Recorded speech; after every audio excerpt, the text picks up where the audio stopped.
Hello guys, welcome to रोजगार सवेरा। Discuss करेंगे 23 नवंबर के current affair with static GK. First question है, 56वें भारतीय अंतर्राष्ट्रीय फिल्म महोत्सव IFFI यानी international film festival of India में किस देश को फोकस देश के रूप में चिन्हित किया गया है?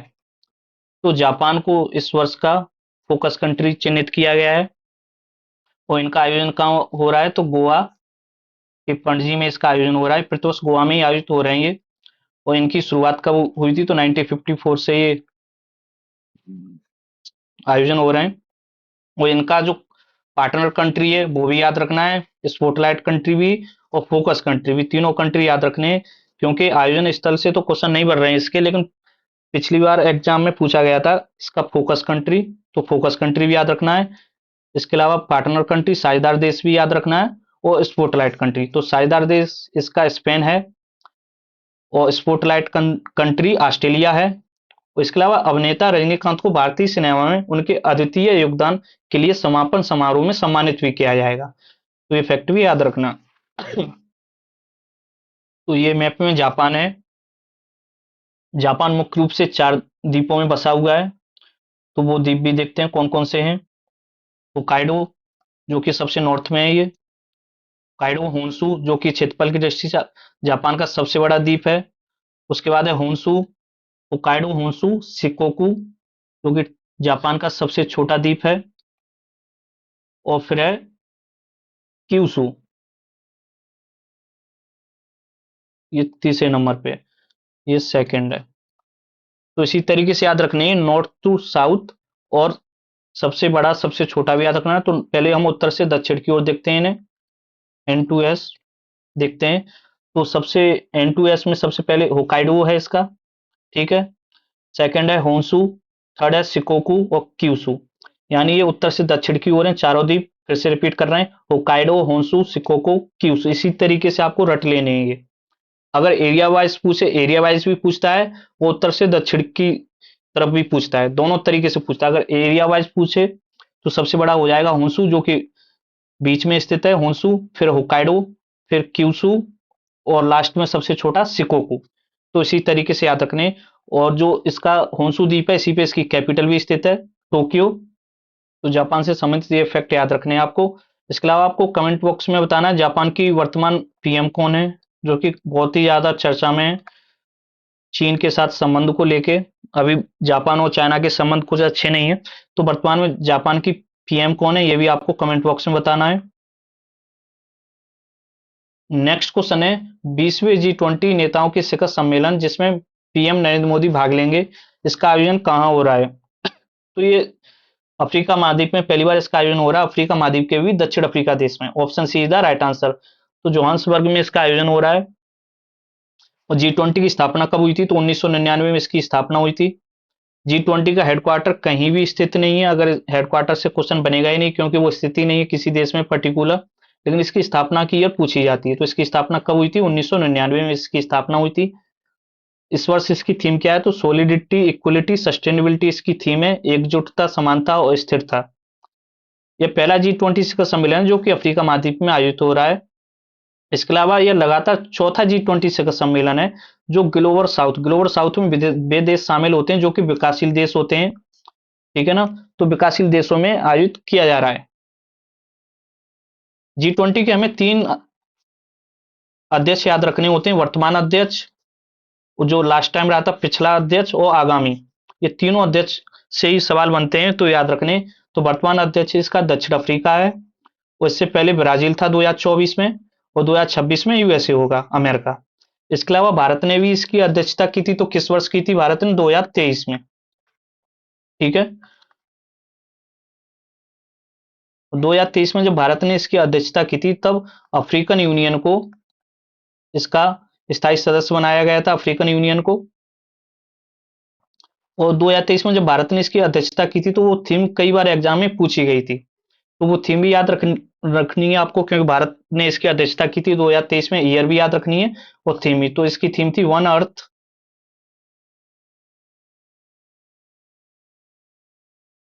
One family, one future. ये इसकी थीम थी जब भारत ने 2023 में इसकी अध्यक्षता की थी। इसके अलावा G20 का प्रतिनिधित्व भी देखते हैं, तो G20 संयुक्त वैश्विक सकल घरेलू उत्पाद का यानी जीडीपी का 85% हिस्सा रखता है। इसके अलावा इंटरनेशनल ट्रेड का 75% और दुनिया की जो आबादी का लगभग 2/3 हिस्सा G20 के सदस्य देशों के पास है। G20 के मेंबर्स देखते हैं, तो G20 में दो तो संघ शामिल हैं, जिसमें यूरोपियन यूनियन और अफ्रीकी संघ है, अफ्रीकन यूनियन। और इस अफ्रीकन यूनियन इसका कब सदस्य बना, तो 2023 में। 2023 में अध्यक्षता किसने की थी, इसकी अध्यक्षता इंडिया ने। तो इसके कंट्री देखते हैं, वो कंट्री से सवाल भी पूछे जाते हैं। क्वेश्चन आता है निम्नलिखित में से कौन सा G20 का सदस्य नहीं है, तो ऑप्शन होगा उसमें अर्जेंटीना, ऑस्ट्रेलिया, इंडिया। और ऑप्शन डी दिया होगा बांग्लादेश, तो बांग्लादेश इसका सदस्य नहीं है। नेपाल दिया हो, पाकिस्तान दिया हो। तो इसलिए इसके सदस्य देश आपको याद रखने हैं, सदस्य देशों से क्वेश्चन बनता है। और क्वेश्चन ऐसे बनता है कि निम्नलिखित में से कौन सा G20 का सदस्य नहीं है। तो इसके सदस्य देखते हैं हम, अर्जेंटीना, ऑस्ट्रेलिया, ए से दो हो गए, फिर है बी से ब्राजील, सी से कनाडा, चाइना, एफ से फ्रांस, जी से जर्मनी और आई से तीन है, इंडिया, इंडोनेशिया, इटली। इसी तरीके से याद करने हैं आपको। जे से जापान, एम से मैक्सिको और आर से रिपब्लिक ऑफ कोरिया, यानी साउथ कोरिया इसका सदस्य है, नॉर्थ कोरिया इसका सदस्य नहीं है। Russia, Saudi Arabia, South Africa, Turkey, United Kingdom, USA, European Union और अफ्रीकन यूनियन, ये इसके सदस्य हैं। तो ये फैक्ट भी याद रखना है। ये अफ्रीका, दक्षिण अफ्रीका का मैप है। दक्षिण अफ्रीका की सीमा नामीबिया, एक बार कलर चेंज कर लेते हैं। तो दक्षिण अफ्रीका की सीमा किन किन देशों से स्पर्श होती है, नामीबिया, बोत्सवाना, जिम्बाब्वे, मोजाम्बिक। और ये लैंडलॉक्ड कंट्री है। अच्छा, इससे क्वेश्चन भी बनता है, जो कि बिल्कुल लेसी तो कंट्री है, जो कि ये दक्षिण अफ्रीका में स्थित है, लैंडलॉक्ड है ये। दक्षिण अफ्रीका में भारतीय संविधान से क्या क्या ग्रहण किया गया है, एक फैक्ट भी यहाँ पे याद करवा देते हैं। तो दक्षिण अफ्रीका के संविधान से, भारतीय संविधान में राज्यसभा सदस्यों हित चुनाव, जो उनकी चुनाव की प्रक्रिया राज्यसभा सदस्यों की।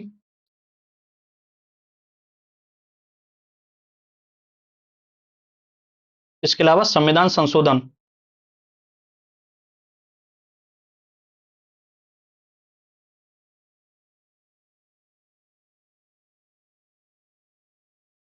तो ये दोनों हमने साउथ अफ्रीका के संविधान से ही ग्रहण किए हैं। नेक्स्ट क्वेश्चन है, राउल रे महोत्सव किस भारतीय राज्य का एक 5,000 साल पुराना पारंपरिक त्योहार है, जो हाल ही में खबरों में था। तो एक current affair with static GK दोनों का सवाल है ये। तो ये हिमाचल प्रदेश का है। देखो, जो त्योहार खबरों में रहते हैं या जो ज्यादा प्रसिद्ध त्योहार होते हैं, वही अक्सर परीक्षाओं में पूछे जाते हैं, तो वो हमें याद रखने हैं। तो ये हिमाचल प्रदेश के मुख्य रूप से किन्नौर जिले में मनाया जाने वाला है। और ये 5,000 साल पुराना है, इसलिए इंपोर्टेंट हो जाता है। तो एक पारंपरिक शीतकालीन या वसंत ऋतु का त्योहार है, जो आमतौर पर मार्च अप्रैल के बीच में, जब होली के कुछ दिनों बाद मनाया जाता है, जब सर्दी कम हो जाती है। हिमाचल प्रदेश के और भी त्योहार देखते हैं, तो कुल्लू दशहरा बहुत इंपॉर्टेंट है, जो कई बार परीक्षा में पूछा जाता है। इसके अलावा लोसर फेस्टिवल, जिसे कि तिब्बती नववर्ष के रूप में भी मनाया जाता है, ठीक है ना। इसके अलावा फागली फेस्टिवल भी यहाँ का फेमस है, जो कि लाहौर घाटी में मनाया जाता है। मिंजर मेला फेमस है, रेणुका मेला फेमस है, रेणुका जो कि सिरमौर जिले में रेणुका लेक पर आयोजित होता है। और ये भगवान परशुराम और माता रेणुका को समर्पित है। हिमाचल प्रदेश की सीमा किन किन भारतीय राज्यों से स्पर्श होती है, तो लद्दाख, जम्मू कश्मीर, पंजाब, हरियाणा, उत्तराखंड और उत्तर प्रदेश। उत्तर प्रदेश का एक जिला है जिससे हिमाचल प्रदेश की सीमा स्पर्श होती है, वो कई बार उत्तर प्रदेश की परीक्षा में पूछा जाता है, सहारनपुर।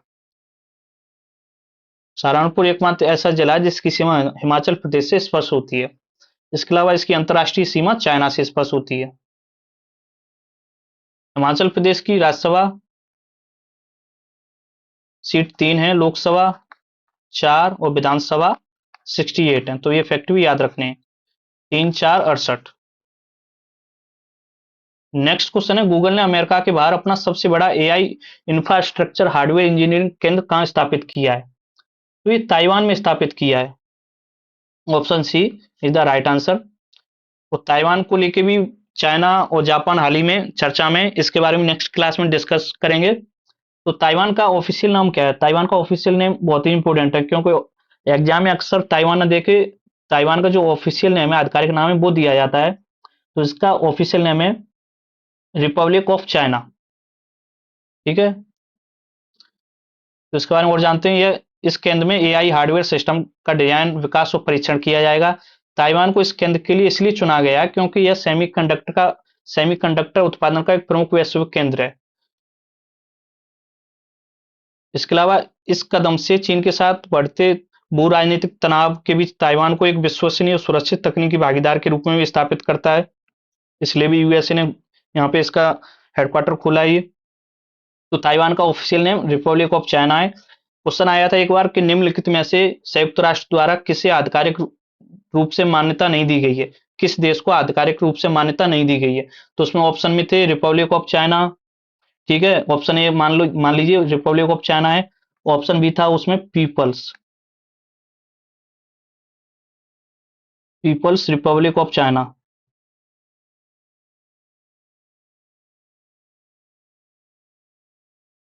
वो ऑप्शन सी मान लीजिए इटली है, ऑप्शन डी है उसमें बोत्सवाना। ठीक है, तो ऑप्शन ए उसका राइट आंसर होगा रिपब्लिक ऑफ चाइना। ठीक है, यानी कि ऑप्शन में ताइवान नहीं था, ताइवान का ऑफिशियल नेम था उसमें रिपब्लिक ऑफ चाइना। तो इसलिए हमें ताइवान का ऑफिशियल नेम भी याद रखना है। ताइवान की कैपिटल क्या है, ताइपे है। वो यहाँ का सबसे बड़ा शहर न्यू ताइपे सिटी है। और यहाँ की जो लैंग्वेज है वो मंदारिन है, जो कि चीन की भी ऑफिशियल लैंग्वेज है। इसके अलावा ताइवान दुनिया का सबसे बड़ा सेमीकंडक्टर हब है। वो जो सबसे बड़ी सेमीकंडक्टर की कंपनी है उसका नाम है TSMC, Taiwan semiconductor manufacturing company. दुनिया का लगभग 60% से अधिक उच्च स्तरीय चिपे यही कंपनी बनाती है। Taiwan laptop, mobile parts, electronic उपकरणों का भी प्रमुख सप्लायर है। ताइवान एशिया का पहला ऐसा देश है जिसने समलैंगिक विवाह को भी वैध किया है। ठीक है, इसके अलावा ताइवान की प्रमुख कंपनियां भी आपको बताते हैं, जैसे कि आपने आसोस लैपटॉप देखे होंगे, आसोस के, एसर, एचटीसी, ये सभी ताइवान की ही प्रमुख कंपनियां हैं। अच्छा, चाइना और ताइवान के बीच में कौन सी स्टेट है, तो ताइवान स्टेट है। ठीक है,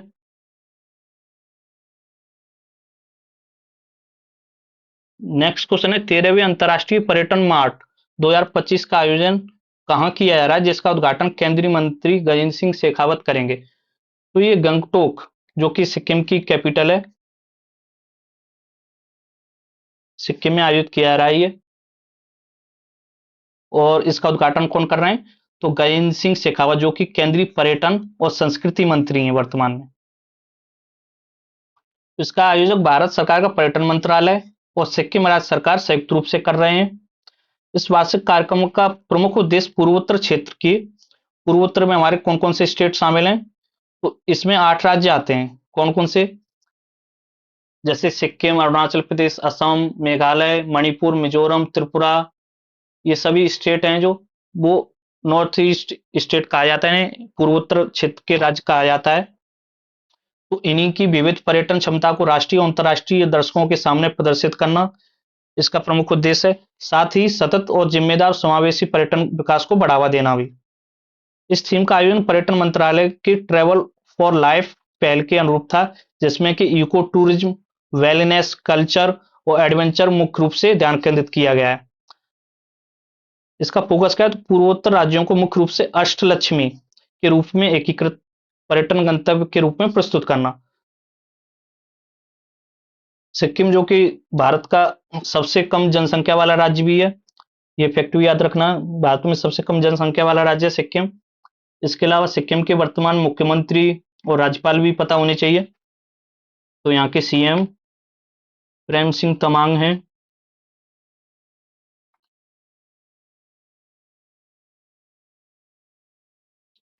और गवर्नर यहाँ के कौन है, राज्यपाल कौन है, तो ओम प्रकाश माथुर।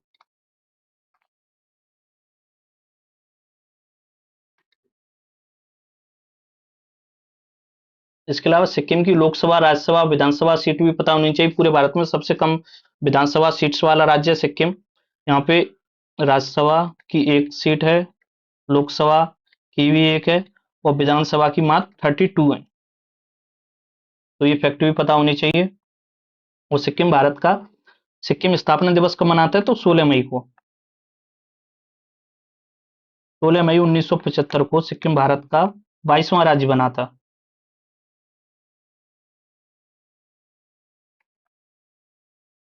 तो ये फैक्ट भी सिक्किम से आपको याद रखने हैं। नेक्स्ट क्वेश्चन देखते हैं। ये सिक्किम का मैप है। तो सिक्किम, अच्छा, सिक्किम की सीमा कितने भारतीय राज्यों से स्पर्श होती है? तो सिक्किम की सीमा एकमात्र भारतीय राज्य से स्पर्श होती है, जो कि पश्चिम बंगाल है। पश्चिम बंगाल से ही सीमा स्पर्श करता है। बाकी इसकी अंतर्राष्ट्रीय सीमा 3 देशों से स्पर्श होती है: भूटान, चाइना और नेपाल। इधर भूटान होगा, ये चाइना गलत लिखा है। तो इसकी सीमा 3 देशों से स्पर्श होती है: भूटान, चाइना और नेपाल। और सिर्फ एक राज्य से स्पर्श होती है, पश्चिम बंगाल से। नेक्स्ट क्वेश्चन है, भारतीय डाक ने किस शहर में देश का पहला जैन जी थीम आधारित डाकघर शुरू किया? तो जैन जी जनरेशन के बारे में जानते हैं, जो कि 1997 से 2012 के बीच में जन्मे बच्चों को जैन जी जनरेशन कहा जाता है। तो ये नई दिल्ली में किया जा रहा है। डाकघर का शुभारंभ, option D is the right answer. यह देश का पहला जैन जी आधारित डाकघर होगा। तो इसका उद्देश्य क्या है? तो इसका मुख्य उद्देश्य उन जैन जी जनरेशन, जो कि 1997 से 2012 के बीच में जन्मे बच्चों यानी युवा वर्गों को डाक सेवाओं के प्रति आकर्षित करना और उन्हें जोड़ना है। यह भारतीय डाक की अपनी छवि को आधुनिक बनाने, नई पीढ़ियों तक पहुंचने, डिजिटल युग में प्रासंगिक बने रहने के लिए रणनीति का एक हिस्सा है। इसके अलावा हमें ये दिवस भी पता होने चाहिए: अंतर्राष्ट्रीय डाक दिवस, जो कि 9 अक्टूबर को मनाया जाता है, और राष्ट्रीय डाक दिवस, जो कि 10 अक्टूबर को मनाया जाता है। तो ये दोनों फैक्ट भी पता होने चाहिए। नेक्स्ट क्वेश्चन है, युवा एआई फॉर ऑल को किस मिशन के अंतर्गत लॉन्च किया गया है? उसे इंडिया एआई मिशन के तहत लॉन्च किया गया है। Option B is the right answer. यह एक निःशुल्क ऑनलाइन शिक्षा और कौशल विकास कार्यक्रम है, जिसका लक्ष्य है भारत में 1 करोड़ यानी 10 मिलियन नागरिकों को बुनियादी आर्टिफिशियल इंटेलिजेंस कौशल सिखाना और डिजिटल रूप से सशक्त बनाना।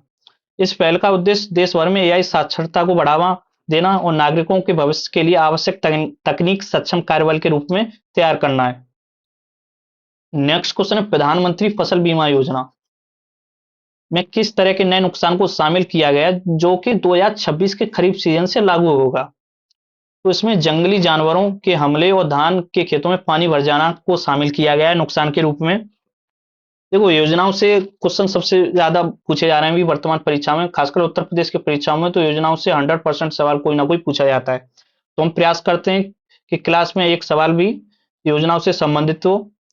तो प्रधानमंत्री फसल बीमा योजना के बारे में जानते हैं। इसकी शुरुआत कब हुई? 18 फरवरी 2016 को।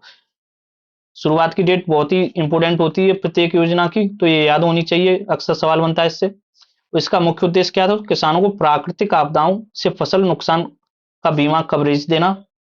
और इसका कार्यान्वयन कौन सा मंत्रालय करता है? तो कृषि एवं किसान कल्याण मंत्रालय इसको कार्यान्वित करता है, जो कि वर्तमान कृषि और किसान कल्याण मंत्री कौन है? शिवराज सिंह चौहान। ये फैक्ट भी याद रखना है आपको। शिवराज सिंह चौहान वर्तमान में किसी कृषि एवं किसान कल्याण मंत्री हैं। इसके अलावा हाल ही में कृषि एवं किसान मंत्रालय द्वारा 19 नवंबर को एक दिवस मनाने की घोषणा की गई है। तो 19 नवंबर को एक किसान उत्सव मनाया जाएगा, किसान उत्सव दिवस 19 नवंबर को मनाया जाएगा। क्यों? क्योंकि इसी दिन प्रधानमंत्री किसान सम्मान निधि योजना की किस्त जारी की गई थी। प्रधानमंत्री किसान सम्मान निधि योजना क्या है? तो इसमें प्रतिवर्ष किसानों को 6,000 रुपए दिए जाते हैं, जो कि 2-2 हजार की 3 किस्तों के रूप में प्रधानमंत्री किसान सम्मान निधि योजना में 6,000 रुपए किसानों को दिए जाते हैं। तो उसी योजना के उपलक्ष्य में 19 नवंबर को प्रतिवर्ष किसान उत्सव दिवस मनाया जाएगा। प्रधानमंत्री फसल बीमा योजनाओं की प्रीमियम भी इंपोर्टेंट है, ये पूछी जाती है। तो उसमें खरीफ फसल की प्रीमियम कितनी है? 2% है। रबी फसल की 1.5% और वार्षिक व्यवसायिक बागवानी फसलों की जो प्रीमियम रेट है वो 5% है। नेक्स्ट क्वेश्चन है, रतन महल वाइल्ड लाइफ सेंचुरी किस राज्य में है, जहां पहली बार दशकों में बाघों ने यानी टाइगर ने स्थायी बास बनाए? तो ये पहली बार है, तो इंपोर्टेंट हो जाएगा। प्रथम पुरस्कार या प्रथम आयोजन या कोई भी प्रथम नियुक्ति या प्रथम कार्यक्रम होता है, वो एग्जाम के लिए इंपोर्टेंट रहता है। तो रतन महल वाइल्ड लाइफ सेंचुरी गुजरात में स्थित है। Option B is the right answer.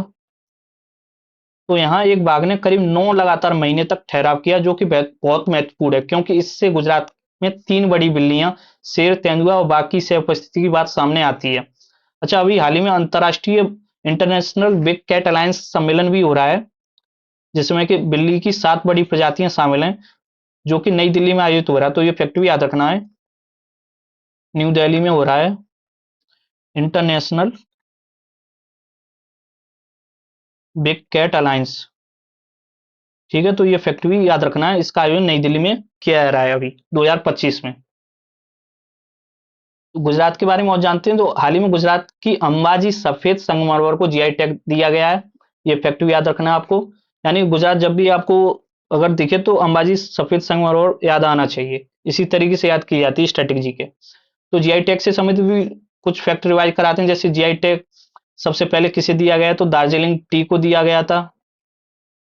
ठीक है, 2003-4 में दिया गया था। और जीआई टैग कितने वर्ष के लिए मान कितने वर्ष के लिए इसकी वैलिडिटी होती है, वैधता होती है, 10 वर्ष के लिए होती है। इसके बाद इसे रिन्यू भी किया जा सकता है।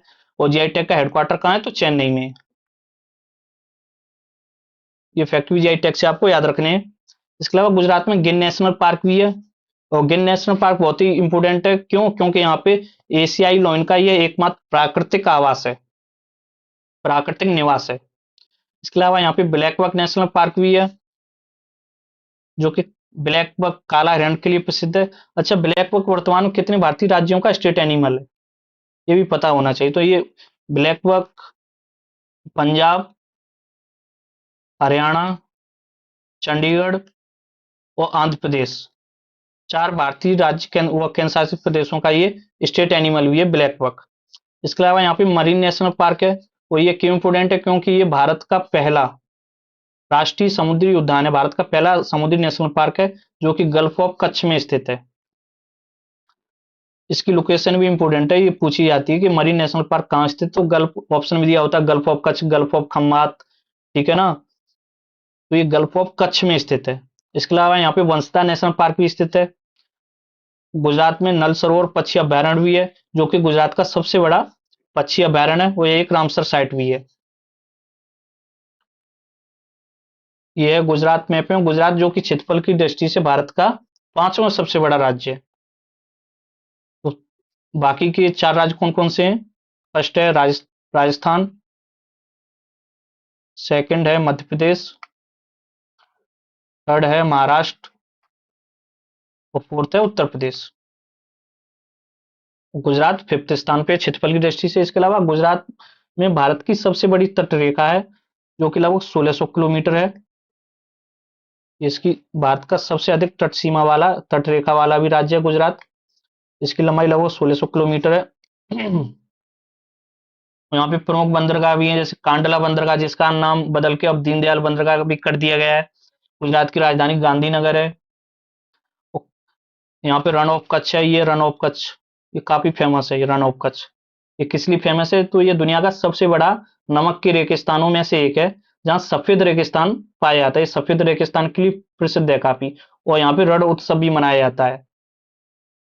इसके अलावा गुजरात का लोक नृत्य गरबा और डांडिया है, जो कि नवरात्रि के दौरान किया जाता है।